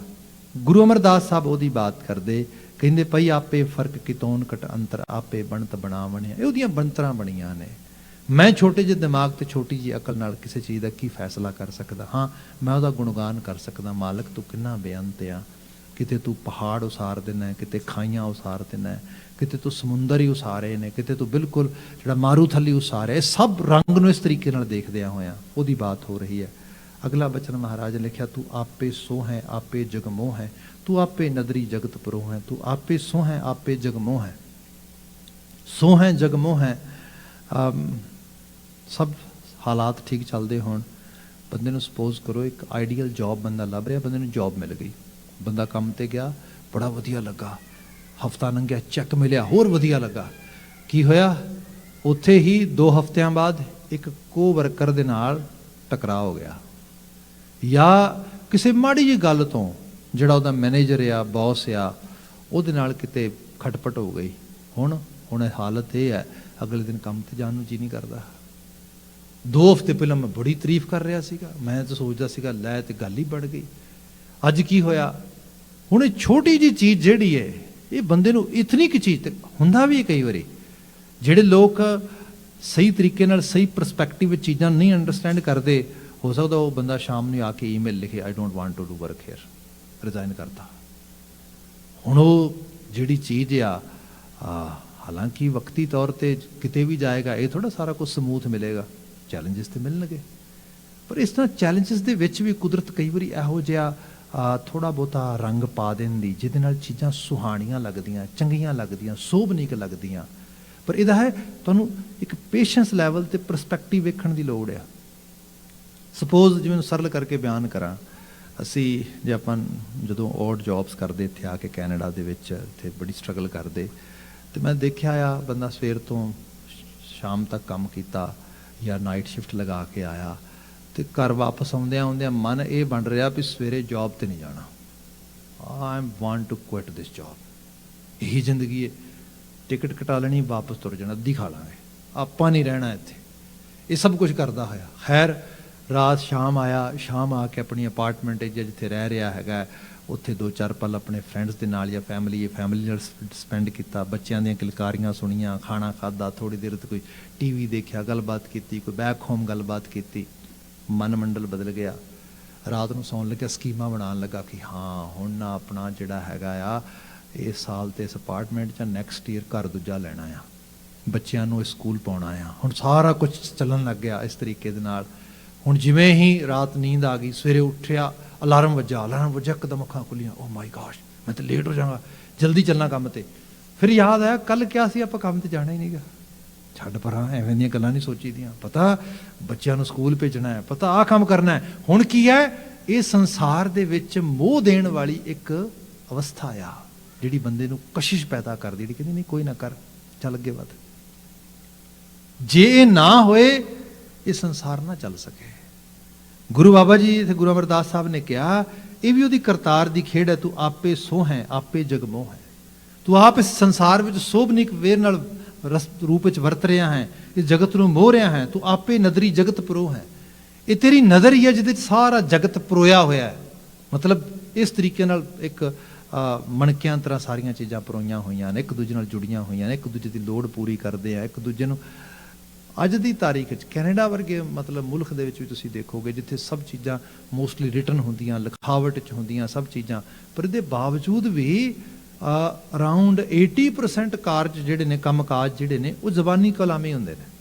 फोन किया आ जा, आ काम है इस रूप में, इत्थे आ जाओ, इस रूप दे एक दूसरे दे नाल चीज़ां अटैच ने। ये संसार बनाया ही इस तरीके नाल है, एक वैब की तरह सब कुछ चलता। बाबा जी कहते ये सारी उहदी अपनी नज़र आ, ये जगत परोया होया है, इस करके असीं जगत तो बागी हो के नस के किते दूर जा नहीं सकते, असीं करतार तो भी दूर नहीं जा सकते। फिलोसफिकल गल है, पर जिन्होंने एग्जाम्पल च पाना होए तो प्रिंसीपल हरभजन सिंह बड़ी सोहनी एग्जाम्पल लिखते एक जगह पर, वो कहते कि कोई बंदा बाजार चों लंघ रहा है तो देखता मेरे गवांढ का छोटा जिहा बच्चा बाजार के एक किनारे ते खड़ा है, तो घर तो काफ़ी दूर है, क्योंकि उत्थों जो घर उन्हों का काफ़ी दूर है, वो गवांढ का बच्चा छोटा, तो वो कोल गया तो उन्होंने पूछता बेटा की होया, किसी दे नाल आया कि कल्ला ही है? कहने लगा जी कल्ला ही आ, इन्नी दूर घर तो तू बाजार दे विच ते खड़ा आके? तो कहता हाँ की होया? कहता भी घर छड्ड आया। क्यों? कहते माँ गुस्से हुई होनी है, पिता ने कुछ क्या होना है। कहते की होया? कहता तंग बड़ा कर दें, आप तो नहीं घर जाना, आप तो घर छड्ड आए। कहता ठीक है। कहता पर घर तो छड्ड आया तो इत्थे क्यों खड़ा है? कहने लगा ना ना ना आप रोड नहीं क्रॉस करना। कहता वो क्यों? क्योंकि कहते मम्मी ने कहा रोड बिल्कुल नहीं क्रॉस करीदा जो कल्ले होइए। हुण फिजिकल फॉर्म में तो घर छड्ड आया, पर मन मंडल तो माँ उत्थे बैठी हले, वो किवें छड्डेगा? बंदा संसार नूं चाह के भी, मतलब तुसीं देखोगे कुछ लोग इहो जिहे नाटक चेटक करते, बाणियां नाटक चेटक कहंदी, they claim that we renounce this world, आपां संसार छड्डता। संसार छड्डता, संसार छड्ड के कीता कि 2 कमरियां दा 4 कमरियां दा मकान छड्डिया, जाके 20-25 किल्लियां च डेरा बना लिया। तू ये किस नूं मूर्ख बना रहा है? किवें छड्डेगा संसार? साडे प्रिंसीपल साहब क्या करते हुंदे सी, कहंदे गल ये है ਇਹੋ ਜਿਹੇ ਲੋਕ ਤੁਹਾਨੂੰ ਮਿਲ ਜਾਣਗੇ, ਕਹਿੰਦੇ ਜੇ ਅਸੀਂ ਤੇ ਮਾਇਆ ਨੂੰ ਹੱਥ ਨਹੀਂ ਲਾਉਂਦੇ, ਨਹੀਂ ਮਾਇਆ ਦੂਰ ਰੱਖੋ। ਅੱਛਾ ਮਾਇਆ ਨਹੀਂ ਲੈਣੀ, ਜੇ ਤੁਸੀਂ ਉਹਦੇ ਡੇਰੇ ਤੇ ਬਦਾਮਾਂ ਦੀ ਬੋਰੀ ਲੈ ਕੇ ਤੁਰ ਜਾਓ, ਕਹਿੰਦੇ ਠੀਕ ਹੈ ਕੋਈ ਗੱਲ ਨਹੀਂ ਰੱਖ ਦਿਓ ਅੰਦਰ। ਕਹਿੰਦੇ ਹੱਦ ਹੋ ਗਈ ਹੈ, ਕਿਤੇ ਕਿੱਥੋਂ ਆਈ ਹੈ? ਕਿਆ ਅਜੀਬ ਦਸ਼ਾ ਆ। ਨਾ ਆਪਾਂ ਜਗਤ ਛੱਡ ਸਕਦੇ, ਨਾ ਜਗਤ ਬਣਾਉਣ ਵਾਲੇ ਨੂੰ ਛੱਡ ਸਕਦੇ। ਅੱਜ ਦੀ ਦੁਨੀਆ ਦੇ ਵਿੱਚ ਵੈਸਟਰਨ ਵਰਲਡ 'ਚ ਦੇਖੋਗੇ ਆਪਣੇ ਆਪ ਨੂੰ ਏਥੀਇਸਟ ਕਹਿਣ ਵਾਲੇ ਲੋਕਾਂ ਦੀ ਇੱਥੇ ਕਮੀ ਕੋਈ ਨਹੀਂ, ਬੜੇ ਵੱਡੇ ਲੈਵਲ ਤੇ। पर अज भी ये पता लगता आ जिन्ने उन्हां दे जिहड़े फैमिली कस्टम्स हुंदे ने उन्हां दे विच अराउंड 90+% आ जिहदे च स्पिरिचुअल ते रिलीजियस जिहड़ियां ने वो एक्सरसाइज़ कीतियां जांदियां। मोस्टली जदों उन्हां दी मौत हुंदी, परिवार च कोई चीज़ हुंदा, फिर धर्म दी आभा हुंदी, सब चीज़ां हुंदियां, मतलब बंदा उहदे तों भी दूर नहीं जा सकदा। मैं तो इत्थे CBC दे एक रेडियो प्रोड्यूसर सीगे, उहदी डैथ होई, तो I was thinking she was atheist, मैं काफ़ी ਉਹਦੇ प्रोग्राम सुनता ਹੁੰਦਾ ਸੀਗਾ। तो उन्हें फिर लास्ट ਉਹਦੀ ਡੈਥ ਤੋਂ ਬਾਅਦ ਇੱਕ ਲੈਟਰ ਲਿਖਿਆ, ਤੇ ਉਹ ਲੈਟਰ ਆਪਣੀ ਫਰੈਂਡ ਦੇ ਕੋਲ ਛੱਡ ਗਈ। ਉਹ ਤੇ ਕਹਿੰਦੀ ਮੇਰੀ ਡੈਥ ਤੋਂ ਬਾਅਦ ਇਸ ਪ੍ਰੋਗਰਾਮ ਤੇ ਪੜਿਆ ਜੇ। ਤੇ ਪ੍ਰੋਗਰਾਮ ਤੇ ਮੈਂ ਜਦੋਂ ਲੈਟਰ ਪੜਿਆ ਤੇ ਉਹ ਸਾਰਾ ਦਾ ਸਾਰਾ ਲੈਟਰ ਮੈਂ ਖੁਦ ਸੁਣਿਆ। ਉਹ ਤੇ ਉਹਦੇ ਚੋਂ ਪੂਰਾ ਇੱਕ ਜਿਹੜਾ ਹੈਗਾ ਬਿਲੀਵ ਸਿਸਟਮ ਉਹ ਪੂਰੀ ਤਰ੍ਹਾਂ ਉਹਦੇ ਚ पता लगता कि वो अंदर चलता सीगा। तो वो कह रही है कि ओके मेरे वास्ते ये प्रेयर करिया जे कि मैं जिहड़ा हैगा रीइनकारनेशन विच जावां, मैं दुनिया दोबारा वेखां आके मैनूं इस मतलब सारा कुछ पता लगा भी हद हो गई है। हाँ भाई बंदा कित्थे जाओगे दूर, तुसी जिहड़ी चीज़ अज नहीं मिली बंदा कहंदा कल नूं लवांगे, आपां जिहड़ी कल नहीं मिली अगले दिन लवांगे। कई बार जीवन लंघण दे नेड़े लग जाता, बंदा कहता हुण कहता कोई ना ये किहड़ा चलदा ही रहना साइकिल, कदी मालक ने फिर चाया फिर मिलांगे, हुण फिर मिलांगे की है। ये बंदे तेरे अंदर ही तेरे नाल ही सब कुछ, ते तैनूं एहसास भी इस गल दा। बाबा अमरदास जी ने इत्थे बयान कर दिता, तू आपे नदरी जगत परो है, तू इसे अपनी मेहरामत दे विच जगत नूं इस किस्म दे साइकिल च परोया हैगा सारे दे विच। तू आपे दुख सुख देवें करते गुरमुख हर देखावणे आ, तू आपे दुख सुख देवें करते, दुख सुख करते दी खेड आ। बंदे नूं विचलित नहीं होना चाहिए। अल्टीमेटली जे आपां देखीए ना, जदों ये कहा जाता सुख थोड़ चिर आया तो ठीक है चंगी गल लगती है, सुख थोड़ चिर च गवाचना चाहिए। बंदा सुख विच पैर छड्डदा कोई शक नहीं इहदे च, पर बंदा ज़्यादा विचलित दुख च हुंदा, दुख की अवस्था दे विच बंदा एकदम कलैप्स कर जाता। ਜੇ ਅੱਜ ਦੇ ਅਸੀਂ ਸਮਾਜ 'ਚ ਦੇਖੀਏ, ਨਾਰਥ ਅਮਰੀਕਾ ਦੇ ਵਿੱਚ ਐਵੇਂ ਬੱਚੇ ਕੈਂਡੀਜ਼ ਨਹੀਂ ਖਾਂਦੇ ਜਿਵੇਂ ਇੱਥੇ ਲੋਕੀ ਐਂਟੀ ਡਿਪਰੈਸ਼ਨ ਮੈਡੀਸਿਨਸ ਖਾਂਦੇ ਨੇ। ਹੋਇਆ ਕਿ ਕੋਈ ਮਨ ਭਾਉਣ ਦੀ ਸਥਿਤੀ ਚਾਹੁੰਦਾ ਸੀ, ਬੰਦਾ ਮਿਲੀ ਨਹੀਂ। ਹੁਣ ਬੰਦਾ ਡਿਪਰੈਸ਼ਨ 'ਚ ਚਲਾ ਗਿਆ, ਡਿਪਰੈਸਿਵ ਹੋ ਗਿਆ, ਕੋਲੈਪਸ ਹੀ ਕਰ ਗਿਆ, ਬਿਲਕੁਲ ਹੌਸਲਾ ਹੀ ਹਾਰ ਗਿਆ। ਹਾਲਾਂਕਿ ਉਹਨੂੰ ਇਹ ਨਹੀਂ ਪਤਾ ਕਿ ਭਲੇ ਮਨੁੱਖ ਇਹ ਮਦਰ ਨੇਚਰ ਦਾ ਲਾ ਆ। ਆਪਾਂ ਜਪਜੀ ਸਾਹਿਬ ਪੜ੍ਹੀਏ, ਬਾਬਾ ਜੀ ਇਸ ਧਰਤੀ ਦੇ ਬੰਤਰ ਨੂੰ ਡਿਫਾਈਨ ਕਰਦੇ ਬੜੇ ਸੋਹਣੇ ਢੰਗ ਦੇ ਨਾਲ। ਜਦੋਂ ਆਪਾਂ ਧਰਮਖੰਡ ਪੜ੍ਹਦੇ ਆ ਨਾ, ਬਾਬਾ ਜੀ ਕਹਿੰਦੇ ਰਾਤੀ ਰੁੱਤੀ ਥਿੱਤੀ ਵਾਰ। ਧਿਆਨ ਨਾਲ ਦੇਖ, ਇੱਥੇ ਰਾਤਾਂ, ਦਿਨ ਤੇ ਰਾਤ ਦੀ ਖੇਡ ਚੱਲ ਰਹੀ ਹੈ, ਰੁੱਤਾਂ ਮੌਸਮ ਦੀ ਖੇਡ ਚੱਲ ਰਹੀ ਹੈ ਪੂਰੇ ਦੀ ਪੂਰੀ, ਥਿੱਤਾਂ ਹਨੇਰੇ ਚਾਨਣੇ ਦੀ ਖੇਡ ਚੱਲ ਰਹੀ ਹੈ। ਦੇਖ ਤੇ ਸਹੀ ਤੂੰ, ਗਵਾਚ ਨਾ ਜਾਈ। ਐਸਾ ਨਾ ਹੋਏ ਇਹ ਕਹੇ ਵੀ ਨਹੀਂ ਨਹੀਂ ਨਹੀਂ, ਜੇ ਦਿਨ ਆ ਗਿਆ ਤਾਂ ਹੋ ਇਹ ਤੇ ਖਤਮ ਹੀ ਨਾ ਹੋਏ, ਜੇ ਰਾਤ ਆ ਗਈ ਤੇ ਉਹ ਇਹ ਖਤਮ ਹੀ ਨਹੀਂ ਹੋਏਗੀ। ਨਾ, ਐਸਾ ਨਹੀਂ ਹੁੰਦਾ। ਇੱਥੇ ਰਾਤਾਂ ਵੀ ਆਉਂਦੀਆਂ, ਇੱਥੇ ਦਿਨ ਵੀ ਚੜ੍ਹਦੇ, ਇੱਥੇ ਸਿਆਲ ਵੀ ਆਉਂਦੇ, ਇੱਥੇ ਗਰਮੀਆਂ ਵੀ ਆਉਂਦੀਆਂ, ਇੱਥੇ ਹਨੇਰੇ ਵੀ ਆਉਂਦੇ, ਇੱਥੇ ਚਾਨਣੇ ਵੀ ਆਉਂਦੇ। ਇਹ ਬਣਾਇਆ ਹੀ ਮਦਰ ਨੇਚਰ ਨੇ ਇਸ ਤਰ੍ਹਾਂ, ਰਾਤੀ ਰੁੱਤੀ ਥਿੱਤੀ ਵਾਰ, ਪੌਣ ਪਾਣੀ ਅਗਨੀ ਪਾਤਾਲ, ਤਿਸ ਵਿੱਚ ਧਰਤੀ ਥਾਪ ਰੱਖੀ ਧਰਮਸਾਲ। ਇਹਦੇ 'ਚ ਧਰਤੀ ਧਰਮਸ਼ਾਲਾ ਇਸ ਰੂਪ ਵਿੱਚ ਸਾਜੀ ਹੈ। ਤੇ ਧਰਮਸ਼ਾਲਾ ਦਾ ਮਤਲਬ ਇਹ ਹੁੰਦਾ ਉੱਥੇ ਮਜ਼ਮੇ ਲੱਗਦੇ ਨੇ, ਉੱਥੇ ਲੋਕ ਆਉਂਦੇ ਨੇ, ਲੋਕ ਜਾਂਦੇ ਨੇ, ਇਹ ਰੂਪ ਹੁੰਦਾ ਸਾਰਾ ਦਾ ਸਾਰਾ। ਸੋ ਇਹ ਇੱਕ ਪੂਰਾ ਦਾ ਪੂਰਾ ਮੇਲਾ ਆ। ਗੁਰੂ ਬਾਬਾ ਜੀ ਬਿਆਨ ਕਰਦੇ ਥੇ, ਮਹਾਰਾਜ ਕਹਿੰਦੇ ਤੂੰ ਆਪੇ ਦੁੱਖ ਸੁੱਖ ਦੇਵੇਂ ਕਰਤੇ, ਇਹ ਸਾਰੀ ਖੇਡ ਬਣਾਈ ਆ ਤੂੰ। ਫਿਰ ਬਚਨ ਕਿਹਾ ਗੁਰਮੁਖ ਹਰ ਦੇਖਾਵਣਿਆ। ਹਰ ਬੰਦੇ ਨੂੰ ਇਹ ਸਮਝ ਆਏ, ਇਹ ਜ਼ਰੂਰੀ ਨਹੀਂਗਾ। ਬੰਦਾ ਤੇ ਇੱਕ ਛੋਟਾ ਜਿਹਾ ਸੱਜੇ ਖੱਬੇ ਹੋ ਜੇ ਜੀਵਨ ਵਿੱਚ ਇਨਸੀਡੈਂਟ ਕੋਈ ਇਹੋ ਜਿਹਾ, ਤੇ ਬੰਦਾ ਉੱਥੇ ਹੌਸਲਾ ਢਾ ਜਾਂਦਾ। ਇਹ ਤੇ ਕੋਈ ਗੁਰਮੁਖ ਗੁਰੂ ਵੱਲ ਮੂੰਹ ਕਰੇ, ਗੁਰੂ ਦੀ ਨਜ਼ਰ ਉਹਦੀ ਨਜ਼ਰ 'ਚ ਆ ਜਾਏ, ਉਹਨੂੰ ਪਤਾ ਲੱਗਦਾ ਮਾਲਕ ਤੋਂ ਬੜਾ ਬਿਆਨਦਾ, ਬੜੇ ਰੰਗ ਵਿਖਾਉਣ ਵਾਲਾ ਆ। ਆਪ ਅਹਿਸਾਸ ਕਰੋ, ਸਾਡੇ ਸਾਹਮਣੇ ਤਵਾਰੀਖ ਹੈ, ਮਤਲਬ ਇਤਨੀ ਕਮਾਲ ਦੀ ਤਵਾਰੀਖ ਕਿ ਦੁਨੀਆ ਦੇ ਵਿੱਚ ਜੇ ਆਪਾਂ ਹਿਊਮਨ ਹਿਸਟਰੀ ਪੜ੍ਹੀਏ ਨਾ, history of Mankind, then we might get totally amazed when we compare our history and our heritage with the history of mankind. ਮਤਲਬ ਅਮਰੀਕਾ ਐਡੀ ਵੱਡੀ ਸੁਪਰ ਪਾਵਰ ਆ, ਸਭ ਕੁਛ ਆ। ਸੱਚਾਈ ਇਹ ਹੈ, ਜੇ ਆਪਾਂ ਮੁਗਲੀਆ ਅੰਪਾਇਰ ਨੂੰ ਦੇਖਦੇ ਹਾਂ, ਉਹਦੇ ਮੁਕਾਬਲੇ ਕੁਛ ਵੀ ਨਹੀਂ ਹੈ। ਵਰਲਡ ਦਾ ਅਰਾਊਂਡ 40% ਦੇ ਕਰੀਬ GDP ਉਹ ਕਵਰ ਕਰਦੇ ਸੀ ਉਸ ਸਮੇਂ 'ਚ। ਐਡੀ ਵੱਡੀ ਇਕਨੋਮੀ ਸੀਗੀ। ਈਸਟ ਇੰਡੀਆ ਕੰਪਨੀ ਤਰਲੇ ਲੈ ਰਹੀ ਸੀ ਕਿਸੇ ਤਰੀਕੇ ਨਾਲ ਸਾਨੂੰ ਇੱਥੇ ਵਪਾਰ ਕਰਨ ਲਈ, ਕਿਤੇ ਸਾਨੂੰ ਥੋੜਾ ਜਿਹਾ ਬਸ ਕਿਤੇ ਕੋਈ ਡਾਕੂਮੈਂਟ ਸਾਈਨ ਹੋ ਜਾਏ। ਅਕਬਰ ਕੋਲ, ਸ਼ਾਹਜਹਾਂ ਕੋਲ ਰੁੰਦ ਤੜਪ ਰਹੇ ਸੀਗੇ। ਉਹਨਾਂ ਦੇ ਮਤਲਬ ਏਡੀਆਂ ਏਡੀਆਂ ਵੱਡੀਆਂ ਇਮਾਰਤਾਂ ਸਜਾਈਆਂ, ਸਭ ਚੀਜ਼ਾਂ ਤੇ ਨੌਬਤਾਂ ਵੱਜਦੀਆਂ ਸੀਗੀਆਂ ਕਿ ਇਹ ਵੀ ਕਦੀ ਹੋਏਗਾ। ਤੇ ਉਸ ਦੇ ਨਾਲ ਸੱਚ ਦੇ ਰਾਹ ਤੇ ਤੁਰਨ ਵਾਲੇ ਫਕੀਰਾਂ ਨੇ ਮੱਥਾ ਲਾਇਆ, ਤੇ ਮੱਥਾ ਵੀ ਐਸਾ ਲਾਇਆ ਕਿ ਸਾਡੇ ਛੋਟੇ ਛੋਟੇ ਬਾਬੇ, ਧੰਨ ਗੁਰੂ ਗੋਬਿੰਦ ਸਿੰਘ ਸਾਹਿਬ ਜੀ ਦੇ ਸਪੁੱਤਰ, ਤੇ ਉਹ ਸਭ ਅਸੀਂ ਇਤਿਹਾਸ ਪੜ੍ਹਦੇ ਹਾਂ, ਤੇ ਸਰਹਿੰਦ ਦੇ ਵਿੱਚ ਉਹ ਦੀਵਾਰਾਂ 'ਚ ਚਿਣ ਦਿੱਤੇ ਗਏ। ਤਵਾਰੀਖ ਪੜ੍ਹੀ ਹੈ। ਤੇ ਸੂਬੇਦਾਰ ਵਜ਼ੀਰ ਖਾਂ ਵਾਰ-ਵਾਰ ਇਹ ਕਹਿੰਦਾ ਬੱਚੇ ਨਾ ਇਹ ਬੜੇ ਜਦੀਏ ਨੇ, ਬਾਲ ਹੱਠ ਬਹੁਤ ਆ, ਵੀ ਅਸੀਂ ਇੱਥੇ ਸਾਰੇ ਭਾਵੇਂ ਸਾਰੀ ਦੁਨੀਆ ਮਾਰ ਦਈਏ, ਸਾਨੂੰ ਕੌਣ ਪੁੱਛਣ ਵਾਲਾ, ਅਸੀਂ ਹੁਕਮਰਾਨ ਹਾਂ। ਤੇ ਤੁਸੀਂ ਕੀ ਸੋਚਦੇ ਹੋ ਕਿ ਤੁਹਾਨੂੰ ਅਸੀਂ ਇਸ ਤਰੀਕੇ ਨਾਲ ਖਤਮ ਕਰ ਦਿਆਂਗੇ ਜਾਂ ਤੁਹਾਡੀ ਹੋਂਦ ਮੁਕਤਾ ਦਿਆਂਗੇ ਤੇ ਕੁਛ ਇੱਥੇ ਭੁਚਾਲ ਆ ਜਾਏਗਾ? ਹੁਣ ਉਹਨੂੰ ਕੀ ਪਤਾ। ਵਿਦਿਨ 6 ਈਅਰ ਤਵਾਰੀਖ ਇਸ ਚੀਜ਼ ਨੂੰ, ਮੈਂ ਕਿਹਾ you can compare the whole history of mankind with these incidents. 1704 'ਚ ਘਟਨਾ ਵਾਪਰਦੀ, 1710 ਦੇ ਵਿੱਚ ਕੋਈ ਬਾਹਰੋਂ ਫੋਰਸ ਨਹੀਂ ਆਈ, ਕੋਈ ਈਰਾਨ ਤੋਂ, ਇਰਾਕ ਤੋਂ, ਯੂਰਪ ਤੋਂ, ਕਿਤੋਂ ਅਮਰੀਕਾ ਤੋਂ ਬੰਬਾਰਮੈਂਟ ਕਰਨ ਵਾਸਤੇ ਜਹਾਜ਼ ਨਹੀਂ ਗਏ ਉੱਥੇ। ਨੋ ਨੋ ਨੋ ਨੋ। ਇਹ ਵੀ ਨਹੀਂ ਕਿ ਉਹ ਉਹਨਾਂ ਦੇ ਕੋਲ ਕੋਈ ਕਾਲ ਪੈ ਗਿਆ ਹੋਏ ਤੇ ਪੈਸਾ ਘਟ ਗਿਆ ਹੋਏ, ਫੌਜ ਘਟ ਗਈ ਹੋਏ, ਫੌਜ ਮਰ ਗਈ ਹੋਏ, ਕੁਛ ਹੋ ਗਿਆ ਹੋਏ। ਐਜ਼ ਇਟ ਇਜ਼ ਇਸਟੈਬਲਿਸ਼ਮੈਂਟ ਹੈ, ਬਿਲਕੁਲ ਉਸ ਇਸਟੈਬਲਿਸ਼ਮੈਂਟ ਦੇ ਵਿੱਚ ਇੱਕ ਇਸਟੈਬਲਿਸ਼ਮੈਂਟ ਪੈਦਾ ਹੁੰਦੀ ਹੈ, state with in state. Sirhind ਦੀ ਇੱਟ ਨਾਲ ਇੱਟ ਖੜਕਦੀ, ਨੇਸ ਤੋਂ ਨਾਬੂਦ, ਧਰਤੀ ਦੇ ਤਖਤ ਤੋਂ ਮਿਟਾ ਦਿੱਤੀ ਜਾਂਦੀ ਹੈ। ਇਹ ਹੈ।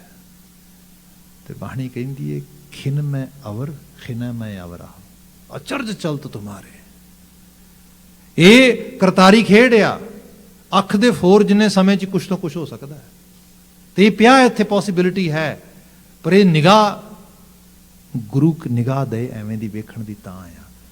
ਨਹੀਂ ਤੇ ਬੰਦਾ ਤੇ ਕਿਸੇ ਮਾੜਾ ਜਾਂ ਕਿਤੇ ਸੱਜੇ ਖੱਬੇ ਹੋਏ ਆਪਣੇ ਐਥਿਕਸ ਵੀ ਛੱਡ ਜਾਂਦਾ ਹੈ, ਆਪਣਾ ਹੌਸਲਾ ਵੀ ਛੱਡ ਜਾਂਦਾ ਹੈ, ਸਭ ਕੁਛ। ਗੁਰੂ ਅਮਰਦਾਸ ਸਾਹਿਬ ਇਸ ਕਿਸਮ ਦੀ ਬਾਤ ਕਰਦੇ।